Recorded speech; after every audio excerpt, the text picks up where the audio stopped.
امریکہ اور افغان طالبان کے درمیان مذاکرات جاری رکھنے کی کوششوں میں امریکہ کے خصوصی مندوب ایمبیسڈر زلمے خلیلزاد نے آج پاکستان میں وزیر خارجہ شاہ محمود قریشی سے ملاقات کی ہے۔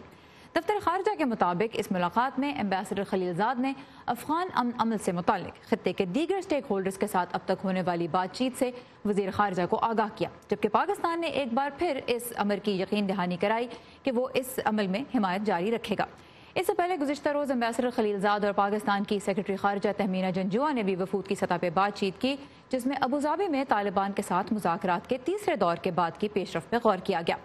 امریکی مندوب کے ہمراہ افغانستان میں غیر ملکی افواج کی قیادت کرنے والے جنرل آسٹن سکاٹ ملر اور نیشنل سیکیورٹی قیادت بھی موجود ہے، جنہوں نے پاکستانی فوج کی قیادت سے خطے کی صورتحال پر بھی بات چیت کی ہے۔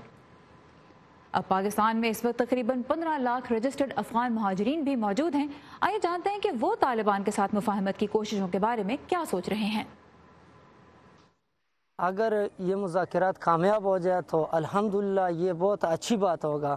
ہم تو اسی دن کا انتظار کر رہے ہیں اور بہت عرصے سے انتظار کر رہے ہیں، خاص طور ہمارے افغان بھائی جو ہے نا اسی جنگ کی وجہ سے بہت ذلیل ہو چکے ہیں، لیکن ہمیں کبھی بھی یہ صلح کی طرف کسی نے صحیح کردار ادا نہیں کیا ہے۔ ہمارا امید یہ ہے کہ جنگ بند ہو جائے اور سب لوگوں کو یہی امید ہے کہ جنگ بند ہو جائے اور ان کے لیے امن بن جائے، وہ اپنے ملک میں چلا جائے اور اپنی اپنی جگہ میں رہے۔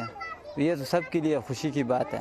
بس ہماری یہ امید ہے کہ جو بڑے بڑے افسر وہاں پہ بیٹھتے ہوتے ہیں نا، تو یہ جو آپس میں مذاکرات ہو جائے تو ان کے اپنے مسئلے ہوتے ہیں، جب فیصلہ ہا جا چکے ہوتے ہیں تو وہ ان کے مسئلے ہیں نا، تو پھر ہم جائے وہاں پہ۔